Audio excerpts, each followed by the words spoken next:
Sometimes I think I should create a brick and mortar business, and then I remember why I work in front of a laptop. Not the worst weather, but we are expected rain all day. Fuck that. My mom asked me, do you think when you show videos of yourself in bed shirtless, it's good for potential prospects? And it's a good, it wasn't a criticism, it came across as a criticism. It is a good consideration, though. Does this reject people? And the truth be told, I think it does. And I want that. If somebody is bothered by me doing this, I don't really want them as a client. There's a certain amount of freedom that I've decided that I want in my life.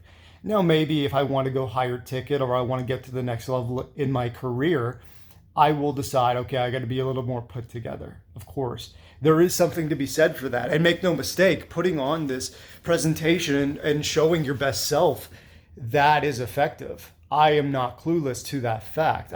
I've decided though, especially going forward after having a self-discovery moment a couple days ago, I just don't want to wear a facade. I think also that potential clients might say, I don't care what you do, but I want to see that you understand the game and that you do put a particular version of yourself forward. And yeah, I know that there's more under the surface. We're all vulnerable, we're all human beings, but I want to know that you're savvy. And I don't quite have the answer. I understand that perspective as well. I understand that to penetrate certain groups, you have to understand, without it being said, how the game is played, what is expected of you, what they want from you, what you are meant to deliver to them, the social cues, the things that you got to pick up on. And this doesn't get talked about in business, but we know this. We know this from even high school. There's various cliques, there's various social circles that you want to penetrate, and you have to learn how the game is played, right? But also on the same token, sometimes you just don't give a shit. I've said it before and I'll say it again. The realest ones in this business are the people you've never heard of. They show up to Costco dressed in a t-shirt. Fuck, they're overweight. I'm going to call it like it is. Those guys, you wouldn't think it, they're making $5 million a year consistently. And the names that you know, the people that are put together, that are rah, high energy, or they've got a particular brand for themselves, they've made a name for themselves, they struggle. They just struggle, man. And I've seen behind the curtains, and I'm seeing more behind the curtains in this industry. And it's probably true of a lot of industries. These guys that are the names that you know, the household names, there's more than you realize that they are struggling with. And that's okay. We're human. I struggle with so much. And this is why I want to keep it real with everyone. I'm a human. I struggle. And I think that's also part of my charm, also part of my brand. But I'm also authentic and I don't give a fuck. There's one more thing I want to get off my chest. Otherwise, I'm going to be talking to myself or a ghost in the room. I sent an email out to my list recently explaining why I'm sort of changing things up in my life and my career and why I had built these walls around me and put on a facade. And I confused saying what I wanted versus being authentic. Now, I was proud to be abrasive. If you look at my psychological profile, according to the big five personality traits, politeness is exceptionally low for me. In a room full of 100 people, there's only one more person who's less polite than I am, and I was proud of that fact. And I think you need someone like me, especially now where the government's just pushing for bullshit regulation. You need some asshole like me to stand up. And that's not the point of this video, but I'm actually going to re-record another one because it's about to end. So in that email, I talked about how a person that shaped a lot of my motivations and behaviors and decisions was my ex-girlfriend, because she expected a certain caliber of man when she first met me. I was on stage at Dan Lok's Closers in Black. I got an award. I had a lot of prestige. Everyone knew me. So I was a fairly high status guy in her eyes.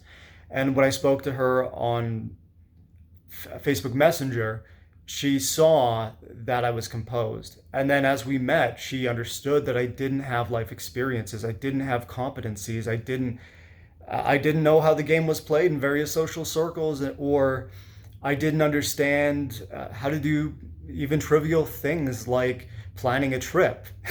And I had never traveled outside of my home province. I think I had gone to the States a couple times, and that was it. And so she saw that lack of competency and judged me for that. And she was a very critical person. She would judge everything. You look at the number of people that become a millionaire, a multi-millionaire on this planet. It is the top one, not even the top 1%. And to say that that person is going to struggle their entire life only to be judged by this woman and give up all their free time just to placate this woman, it ain't going to happen. That man is going to look at her and say, okay, listen, you've put me you've weighed me against other men. And you have judged me incredibly harshly. You have not tolerated any of my weaknesses.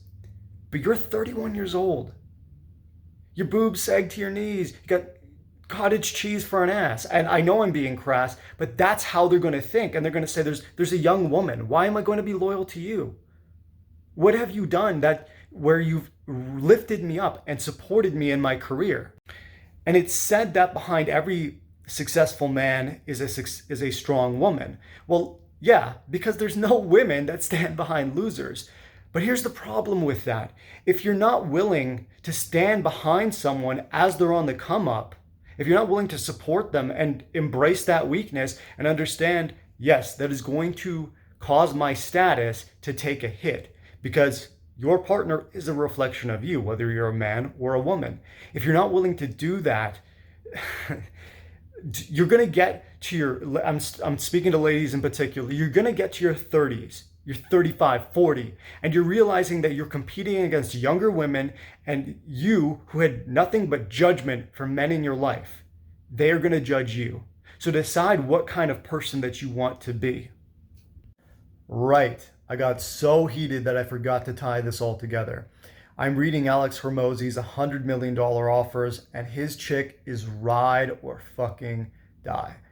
Now, Alex is a smart guy. I think she always knew that he was going places, but there were times where he was not even in the negative. He was negative tens of thousands of dollars. It was tight, and she told him, I would sleep under a bridge with you if it came to that. And that's who you want as a partner. That's who I would like as a partner when I'm ready for a partner. And women, there could be times in your man's life where maybe you are sleeping under a bridge. Are you prepared for that? Are you really prepared for that? Are you enjoying the high life right now? And you can't imagine it getting any worse than this. Imagine for a moment that it would. And if it does, are you prepared to stick beside them? Because that attitude will dictate your future.